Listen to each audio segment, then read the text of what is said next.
Trauma Therapist Podcast, episode 456.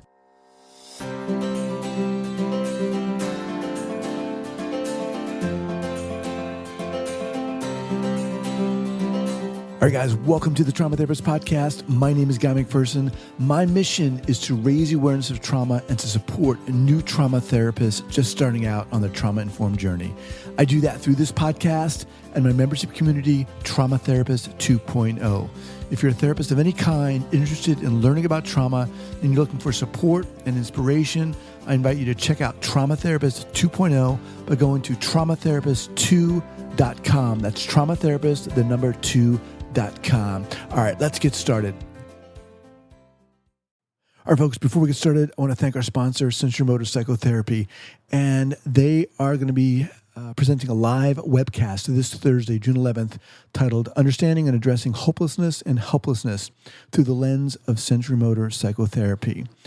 The last several months have been disorienting for all of us. In the midst of so many of us living in fear of both the virus and its economic consequences, the United States is once again shaken as cities erupt amidst feelings of anger, anxiety, hopelessness, and despair. Join Dr. Bonnie Goldstein with discussant Dr. Pat Ogden, creator of Sensorimotor Psychotherapy, for a special webinar on exploring the ways to collaboratively address hopelessness, helplessness, and despair amidst arduous complications and challenges. Once again, you can join the webcast this Thursday by visiting sensorimotor.org. That's sensorimotor.org. It's going to be live, free, and then afterwards sold as a pre-recorded digital seminar. So once again, go to sensorimotor.org. All right, guys, welcome back to the Trauma Therapist Podcast. I am very excited and really honored to have back here Pat Ogden. Pat, welcome. Thank you. Good to be here, Guy.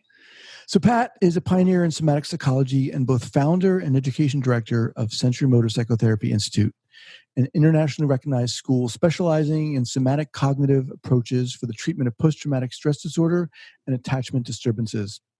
Pat is co-founder of the Hakomi Institute, a clinician, consultant, international lecturer, and trainer, and first author of the book, Trauma and the Body, the Sensorimotor Approach to Psychotherapy. Her second book, Sensorimotor Psychotherapy, Interventions for Trauma and Attachment, is a practical guide to integrate sensorimotor psychotherapy into the treatment of trauma and attachment issues. Dr. Ogden is currently developing sensorimotor psychotherapy for children, adolescents, and families with colleagues, and you've got another book. That's right. Coming out this year. Okay. Do you have a title you can share with us? Well, it's called A Pocket Guide to Sensorimotor Psychotherapy. It was Norton's title. But the exciting part of that book for me is that we're really examining sociocultural considerations for sensorimotor psychotherapy. So that's something that's just been a long time coming. And I've been working with for people of color who've been consulting with me, and we've worked a lot with composite cases, one of which I'm going to present today. And okay, so socio-cultural components, perfect timing as we're recording this in the midst of COVID and all these riots. Right. So that's due out later this year, you said? Later this year. I'm not exactly sure when, but hopefully it'll be this year. Okay. Well, we're going to look forward to certainly that coming out. So I wanted to bring you back to invite you to discuss in more detail certain cases, how sensorimotor psychotherapy is applied, what it looks like. I think a lot of people have an idea of what it is. I'm sure a lot of people don't, but there's something about getting into the details of hearing you. And I say that because I know having gone through level 1 and level 2 of sensorimotor psychotherapy, I've been able to watch those videos of you work, and they're just so inspiring. Are those still part of the curriculum? Yes, the videos are still part of the curriculum where students can watch videos of consultation sessions that I've done with and watch the magic happen. It's amazing to watch. I mean, because it's just watching yourself. I mean, it's just so seasoned But anyway, all right. So let's get into it. You said you had a case you wanted to talk about. Give us some context here. What are we going to listen Yes. to? Do you want me to talk a little bit about sensorimotor psychotherapy? That would be great. Okay. Yeah, sure. Because what I want to say is that what we look at with sensorimotor psychotherapy, we really look at how the body participates in the client's presenting problems. So we're looking at posture and movement and gesture because everything is experienced through the body.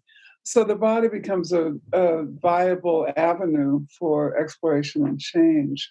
And, the body really reflects what Alan Shore calls the implicit self, or that which is unconscious. So it can provide a really critical access route into what's underlying the client's complaints. Yeah. So I start with the body from the get-go. So the client I wanted to talk about, I'll call her Jamie. She's an African-American woman, about 35 years old. She grew up in an area that was disproportionately affected by crime. She suffered a lot of racial trauma from microaggressions like being asked to sweep the floor at a place where she worked, to a white girl not sitting next to her in grade school, to being held at knife point by an older boy, a white boy, and she was also raped by her mother's boyfriend, also white. So she had a lot of racialized trauma, and at the very beginning, we really talked about that, and we talked about the difference, since I'm a white woman and she's a Black woman, and the privilege oppression dynamics that are just inherent in any kind of relationship like that. So we brought that to the forefront at the beginning.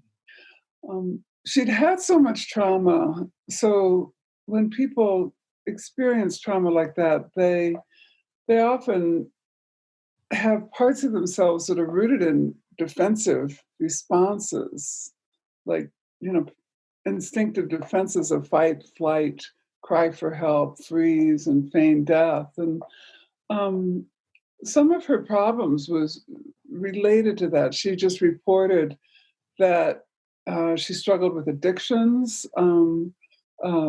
and she struggled with getting just frozen and immobile, feeling like she couldn't move. She would have panic attacks, especially she reported when her boyfriend was upset with her. So there were many different parts related to the trauma that kind of lived in her body.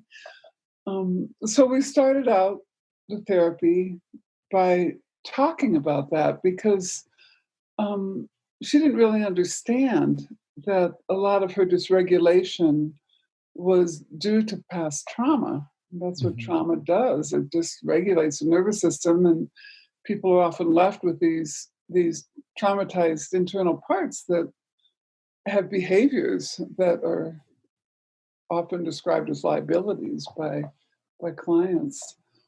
So maybe I could talk about how we map the parts, first of all. Yeah, that'd be great. Okay. Let me, if I may, you said initially you talked about, you're being white and she being African American. Was that something that you brought up the first session? I mean, how did that come up? That seems like yeah. Right. Well, it came up as she talked about her history in the first session and the topic of racialized trauma. And, I named that she'd had a lot of racialized trauma that was perpetrated by white people. And then, just acknowledge that, yeah, I'm white, and what's that like for you? And, we talked a little bit about privilege oppression and how that is going to show up in any relationship, including ours. Those dynamics, like there might be times where those dynamics are just coming forward, which they will, and I'll talk about that in a bit, about how they came forward. Great, thank you. Yeah. So when we map the parts, I like to use just a very simple, almost stick figure drawing on a paper, and talk about what happens in her body, for example, when she feels the panic, when her boyfriend's upset with her. And she talked about her chest, that she just felt this fluttering in her chest and like this feeling where everything was going upward. And if we think of instinctive defenses, that was really related to a cry for help part of her that went into a panic at the potential separation with her main attachment person. Yeah. So identifying that, we identified that her addictions, particularly to alcohol, related to a part of her that wanted to get away, a fight part. And as we talked about that, she said she could actually feel a jittery feeling in her legs. So we marked that on the paper. Okay, flight part here, cry for help part in the chest. She had tension in her jaws and arms, which she said related to anger, which we correlated with a fight defense. And she talked about that there would be times when she would just get numb and collapse. Her posture was kind of collapsed anyway. And that the shame she felt with that part of herself, we correlated with a shutdown state or a feigned death part. So it was good to map these at the beginning because it kind of gave us a framework to work with. Well, then we could track her body together and notice when these parts would emerge. And with trauma, this is such an important factor because if a client can identify different parts that are emerging, instead of just acting them out, just becoming that part, they're a step ahead in their healing, right? Does that make sense? Yeah. And I just want to kind of put a magnifying glass around that. So in a sense, my guess is that this is probably new to the client, this idea of parts. It's new to a lot of clients that there are different parts that are, you're tracking these different parts and they're expressing different sensations in a sense in her body. And as you're doing this, your goal is to do what? Well, several things really. First is to normalize her experience because traumatized clients come in thinking they're just crazy. I can't get out of bed. I have this panic. I have nightmares. I'm just going nuts. And then when you do a little psychoeducation about how trauma stimulates these instinctive defenses, it starts to make sense. So it kind of normalizes it and gives hope. Like, we can work with this. These are just instinctive defenses that haven't really gotten integrated, and quieted down from the trauma that you've had. And then second is because trauma, first and foremost, affects the body, we want to work with the body, what we call bottom-up processing, to heal the effects of trauma. Because it really lives in the body in a dysregulated nervous system and these actions that are related to instinctive defenses. So, oftentimes, there's a sense of, oh, okay, that makes sense when you start doing this. Yeah. What was her response when you were mapping this and she was able to see, oh, that part, yes, that's why that does that or that? Well, I think she started to feel like she wasn't going crazy. Like, this is to be expected when you've had that degree of trauma. Yeah. And it also kind of gave us a language to work with that we could share, a shared language, and helped her just have that little bit of distance, so that she could actually observe these things, these parts of herself or these different impulses in her body. No, up to this point, Pat, had she talked about her traumas in a sense? Had she named them? Where did that come in, the verbalization? She had she had talked about her trauma, in the initial intake. We talked about her history. We talked about what she wanted to work with, um, the things she wanted to change. I always like to ask clients what they hope to have different, from our work together.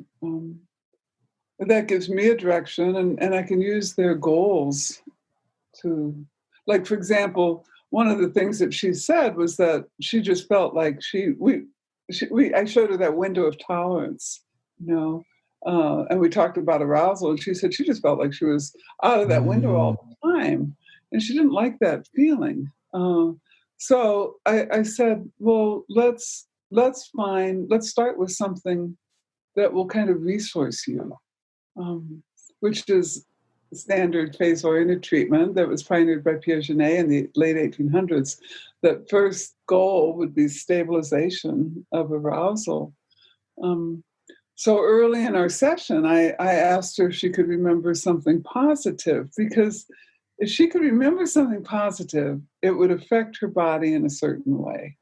Like if any of us think of something really good that's happened, our breath expands, we start to, maybe our spine lengthens. That's what happened to Jamie. She thought about taking cookies to work, and her boss praised her cookies. It was at a party, a office party.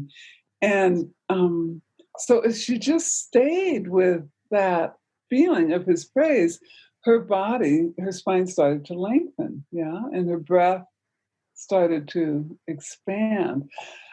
And now, what was interesting with that was that she felt better with this more upright, expansive posture, but she also felt exposed. Now, see, those are like two different parts. Like one of her parts felt part of her felt good, but another part felt like exposed. And she said something like, "All my life I've tried to be invisible," and that was her collapsed pulling in posture, because she said, "I don't want anybody to see me because they just hurt me." So what do we do with that, right? Because we want to maintain that aligned posture. Well, she felt the exposed feeling in her belly, and she felt anxious in her belly. So she found another resource of self-touch, where she brought her hands to her belly. So those two combined, her hands to her belly, where she's communicating to that feeling, that part of her that was exposed, that communicating some safety, and then the aligned posture. So that was really her first resource that we worked with. All right, guys, just quickly, I want to thank Sensorimotor Psychotherapy Institute for being a sponsor on this podcast. Do you struggle to help numb, disconnected clients who can't feel emotion or explore inner experience? Learn a comprehensive approach to conceptualize your client's concerns. As someone who's gone through the level 1 and level 2 trainings of sensorimotor psychotherapy training, I can really speak to the power of this training. For me, it was a game changer and is so inspiring. Sensorimotor psychotherapy uniquely includes the body in therapy as both a source of information and a target for intervention, because words are not enough. Go beyond theories and gain practical ways to open a new dimension for effective therapy. Visit Sensorimotor Psychotherapy Institute online today at sensorimotor.org. That's sensorimotor.org. In sensorimotor psychotherapy, we always want to work with homework. So she went home and she practiced that. She practiced aligning her posture and keeping her hands or her arms, over the part of her in her belly where she felt the anxiety. Was that scary for her? To align her posture? Well, just to be exposed, or to feel that lengthening and so forth. It was both. It felt good, and she felt like, what were her words? I think she just said feels good. I mean, if you're in a collapsed, tight posture, if your spine is slumped, it interferes with so many things. Your confidence, your ability to breathe deeply doesn't give much room for your heart and your organs. So both on a physical level and an emotional level, it felt good to lengthen her spine. But it was scary for that other part of her who felt exposed. And for her, if she's exposed, she could get hurt. Mm-hmm. So that's why it was important that she also tend to the part that felt exposed with a gesture of protection. Yeah. One of the, I want to jump in here for a second. One of the things that really struck me when I was watching those videos of you talking to clients and working with clients was that not only were you just so at ease, but there was a kind of an implicit, there was a confidence about you. There was you kind of exuded hope. Like, we're going to get through this. Mm-hmm. Mm-hmm. And I don't have a question there, but just respond to that.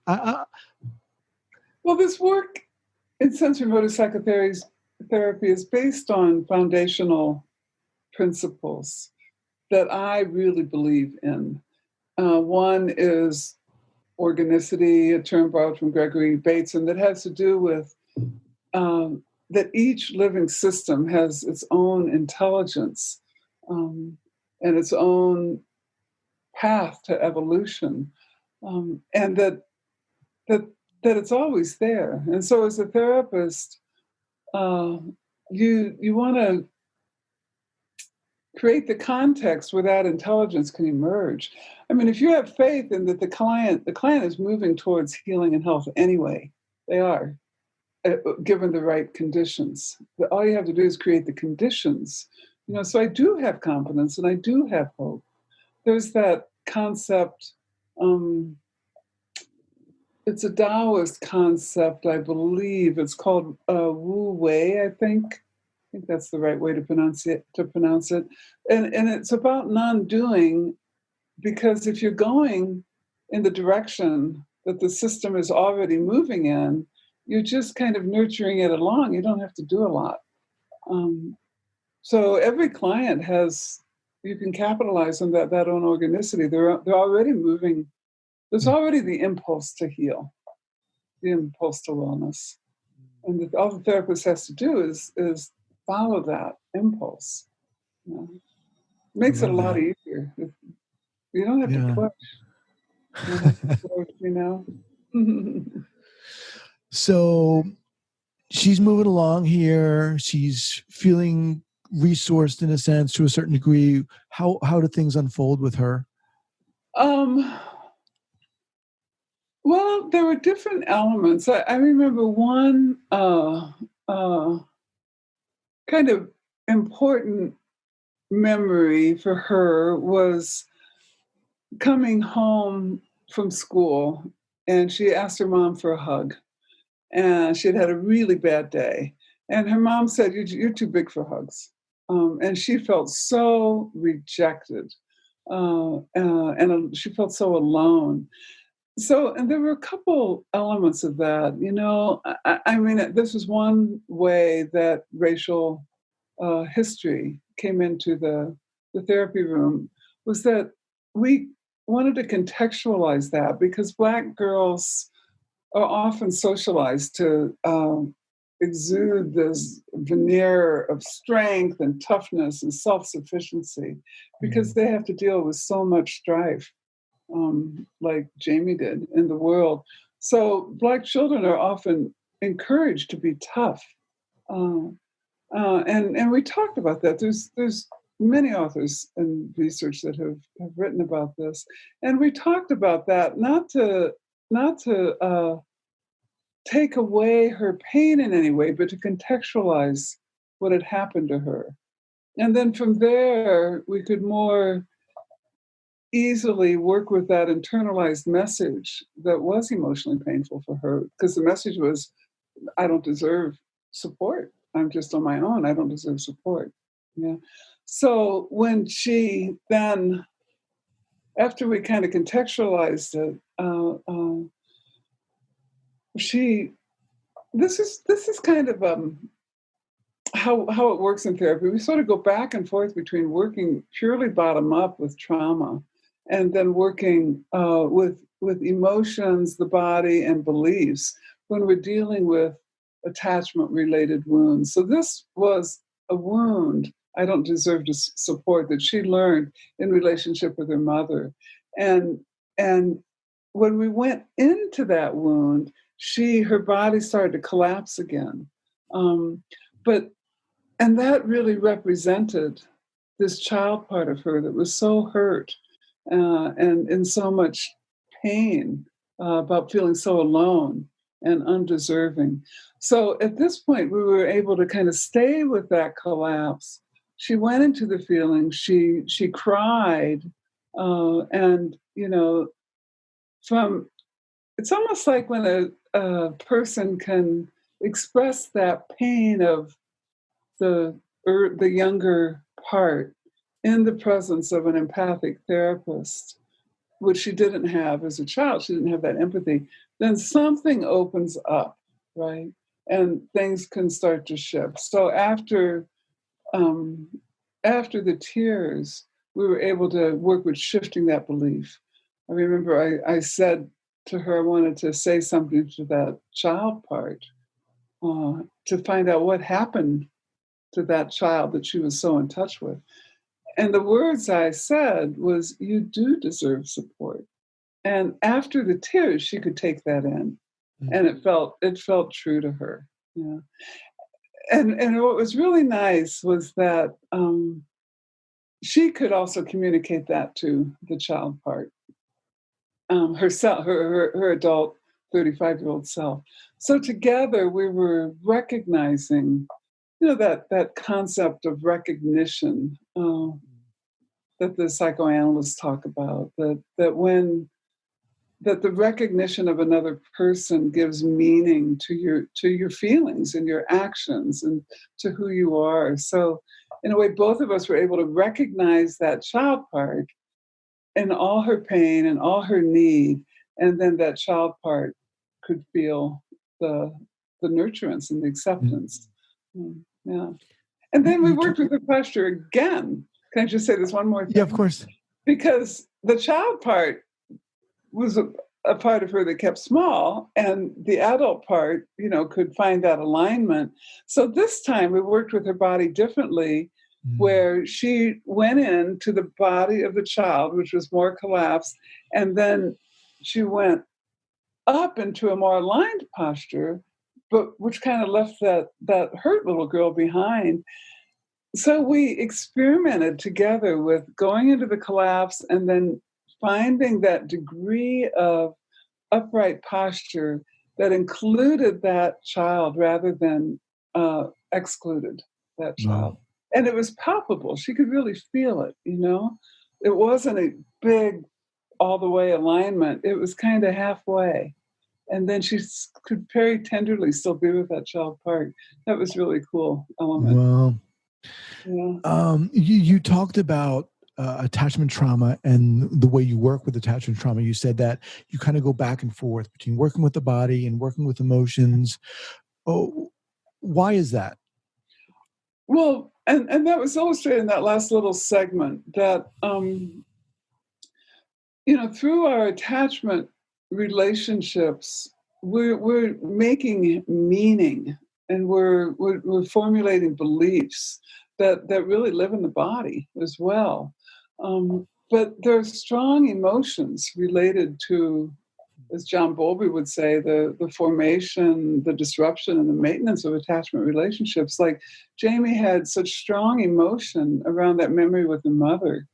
When she felt so rejected by her mother, she was just sobbing, So to resolve those attachment-related wounds, we want to be able to work with that strong emotion. We want to be able to work with the belief. Like for Jamie, it was, I don't deserve any support. And we want to work with how that lives in the body. See, with trauma, and I had to learn this in my early years as a therapist, trauma is really better resolved bottom up. Like the rage and the terror that go with trauma of what Piaget would call vehement emotions, and they're really designed to fuel like a fight or flight, a defensive response. And Janae talked about, if you try to process those, it's just circular. It doesn't go anywhere. So we really want to integrate trauma bottom up through the body.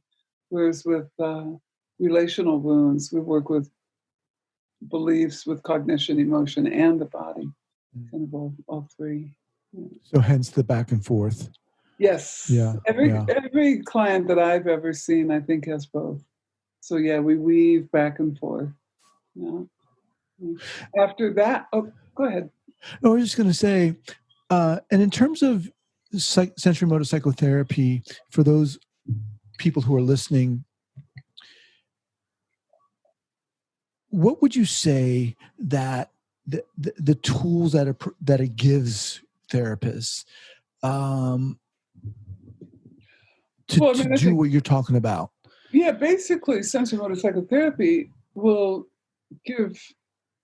It's a whole system that's meant to be adjunctive. Like all the people we trained are licensed therapists, but it gives you the tools you need to work with the body as a healing force in your therapy. Like, for example, if I can say a little bit more about Jamie, of course, and working with the traumatic memory, like finally. She really wanted to work with that memory of when the boy had held her at knife point. It was a sexual abuse situation, and he had called her a racial slur. And that the sound of his voice was so vivid for her, right? So we call that a sliver. We could take that little sliver of memory where she just heard the sound of his voice and notice what happened in her body. Because you see, we want to stimulate the active defenses that she was not able to execute during the time of that actual traumatic event. So she, of course, had to just become immobile and just submit to his abuse, because that's an instinct. She didn't consciously decide to do that, but instinctively, that was the best decision. He had a knife. He was older. He was bigger. She couldn't get away. She couldn't fight him back. That doesn't mean that the impulses to get away and fight back don't still reside in the body. So when she, in therapy, heard the sound of his voice, her fingers lifted just slightly off her lap. And in ethology, they call that a preparatory movement, a preparation for another action. So I hope the listeners can get the sense of how the memory itself, because we're working bottom up with the body, the memory itself stimulates actions in the body that need to be executed. So she felt that little lifting of her fingers, the content of the memory had done the work. Her body wanted to push away, like violently. That impulse came from her body, not from her mind. And this is bottom-up work. It came from the body, and so I held a pillow, and she pushed really hard against the pillow, and it felt so empowering for her. And at that moment, the memory was irrelevant. We weren't even. I think I said, "Oh, just feel your body now. Don't even think about the memory," because the point is to re-establish that ability to push away in her body on a bodily level. Yeah. I can feel it. I love it. Yeah, that was a real. Janae would call that an act of triumph. He said people affected by traumatic memory have not been able to execute the acts of triumph, and it's an act of triumph in the body, right? Yeah. So that felt really good to her. Wow. Well, Pat, awesome. It's, again, listening to you talk about these things, it can sound easy, but it's not. I mean, just hearing you talk about those, her fingers coming off her lap, you had to notice that, right? That's right. I That's mean, right. you had You to have have the to practice. experience to be there and to notice that and to know what to do with that.